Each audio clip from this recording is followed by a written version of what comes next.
Welcome to Anu family Telugu traveller. Dasara శరన్నవరాత్రులు October 1వ తారీఖు 10వ రోజు బుధవారం. ఆశ్వీజ శుద్ధ నవమి. నక్షత్రం ఉత్తరాషాఢ. విజయవాడ ఇంద్రకీలాద్రిపై కొలువైన దుర్గా అమ్మవారు ఆ రోజు మనకి శ్రీ మహిషాసుర మర్దిని దేవిగా దర్శనమిస్తారు. అమ్మవారికి ఆ రోజు అలంకరించే చీర రంగు బ్రౌన్ లేదా ఎరుపు రంగు.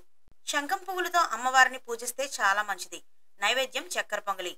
ఆ రోజు మనం పఠించవలసినది మహిషాసుర మర్దిని స్తోత్రం. దుర్గా అమ్మవారు 9 రోజులు మహిషాసురుడితో యుద్ధం చేసి 9వ రోజున వధిస్తుంది. అందుకే అమ్మవారికి మహిషాసుర మర్దిని అని పేరు వచ్చింది. ఆ రోజు అమ్మవారిని పూజించడం వలన శత్రువులపై విజయం కలుగుతుంది.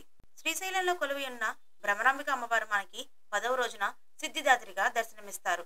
ఆ రోజు అమ్మవారికి అలంకరించే చీర రంగు పికాక్ గ్రీన్. నైవేద్యం పాయసం. ఈ రోజు అమ్మవారిని పూజించడం వలన ధైర్యం, విజయం లభిస్తాయి. దుర్గామాత 9వ రూపమైన సిద్ధిదాత్రి కమల పువ్వుపై కూర్చొని ఉంటుంది. గ్రంథాల ప్రకారం ఈ మాత 8 సిద్ధులకు దేవత. అందుకే ఈ మాతను ఆరాధించడం వలన అష్టసిద్ధులు లభిస్తాయంట.